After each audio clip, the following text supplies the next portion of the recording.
कानपुर में पुलिस ने फर्जी दस्तावेजों के आधार पर लोन दिलाने वाले एक संगठित गिरोह का पर्दाफाश किया है। यह गिरोह लोगों को लोन स्वीकृत कराने का झांसा देकर उनके पैन कार्ड, आधार कार्ड और आवासीय विवरण प्राप्त कर लेता था।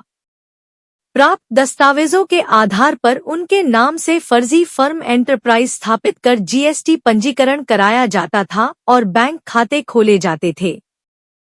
पुलिस ने बताया कि प्रारंभिक जांच में अब तक 38 बोगस कंपनियों का पता चला है, जिनके माध्यम से लगभग 250 करोड़ का लेन देन किया गया है।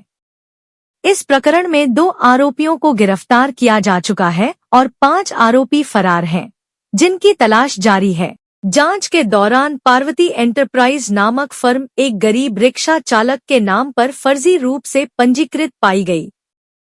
संबंधित व्यक्ति को इस फर्म और उसके बैंक खाते की जानकारी तक नहीं थी। उक्त खाते में लगभग 1.50 करोड़ की राशि फ्रीज कराई गई है।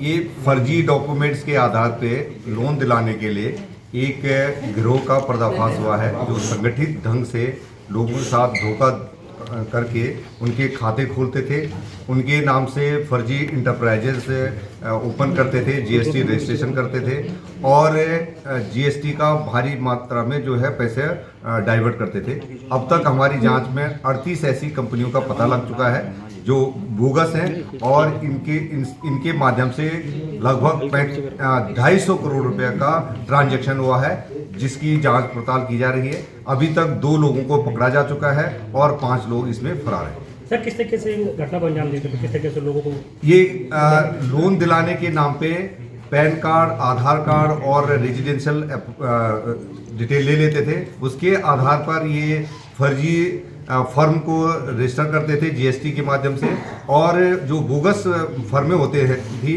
उनमें जो एक्चुअल फर्म थे जो पैसा जीएसटी को बैंक में उसके लिए ट्रांसफ़र कर देते थे और बाद में उस पैसे को कैश विड्रॉल करके जो फर्म ने जो पास ऑन करा हुआ जीएसटी होता था उसको कैश विड्रॉल करते थे।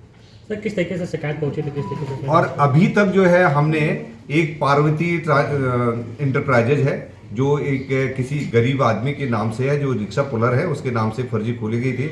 उनके खाते में हमने 1.5 करोड़ रुपया फ्रीज करा दिया है और उनको पता ही नहीं है उनके खाते में इतना पैसा है।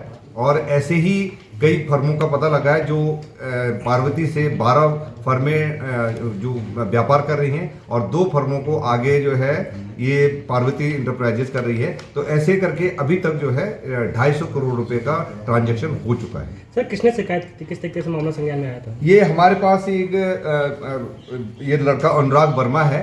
ये से जो है कपिल शर्मा द्वारा, कपिल मिश्रा द्वारा उनसे कागज मांगे गए थे उनकी बहन का शादी के लिए लोन दिलाने के नाम पे, और इसको पता ही नहीं था कि इसके लोन अभी स्वीकृत नहीं हुआ। वो ये कहते थे कि हमें अभी टाइम लग रहा है बैंक में, परंतु इनके नाम से इंटरप्राइज खोली जा चुकी थी, जीएसटी रजिस्ट्रेशन हो रखा था और इनका एचडीएफसी बैंक में अकाउंट खोला गया था और जिसमें पैसे भी आ रहे हैं और ये पैसे जो है इनका कैश विड्रॉल हो रहा है और जो मूल जो है जहाँ जीएसटी चोरी होती है उनको पैसा मिल रहा था। ऐसे ही ये कई लोगों के साथ कर चुके हैं। हमने इनके ओटीपी पकड़ने के, जैसे वो रजिस्ट्रेशन कराते वक्त जो मोबाइल देते थे वो करीब 30 मोबाइल रिकवर करे हैं।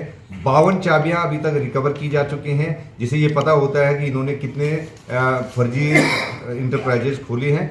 अब ये खुलासा हो चुका है तो जीएसटी डिपार्टमेंट और बैंक से हम लोग संपर्क करके आगे की जो उनके स्तर पर जो कार्रवाई की जानी चाहिए वो उनको डिटेल शेयर करेंगे। और क्योंकि इनमें धोखा दे करके और लोगों के जो पर्सनल आइडेंटिटी लेकर के उसका दुरुपयोग करा गया है, जो इनके डॉक्यूमेंट्स हैं उसका दुरुपयोग करा, तो उसके तहत इनके खिलाफ कार्रवाई की जाए। शिकायतकर्ता को कब पता चला कि उसके साथ धोखाधड़ी हो रही है? ये करीब 1-1.5 महीने तक उसको घुमाते रहे और ये कहते रहे कि लोन अभी सैंक्शन नहीं हुआ, और जब इसको ये लगा कि मेरे इसका कहीं दुरुपयोग ना हो तो ये पुलिस के पास है और पुलिस ने अपनी जानकारी, जब हमें शुरुआती दौर में लगा कि कहीं ये म्यूल अकाउंट तो नहीं है जिसकी वजह से ये साइबर ठगी हो रही है, लेकिन बाद में जो है इसकी इंक्वायरी करने के बाद पता लगा कि ये जो है जीएसटी चोरी का एक बहुत बड़ा रैकेट काम कर रहा है।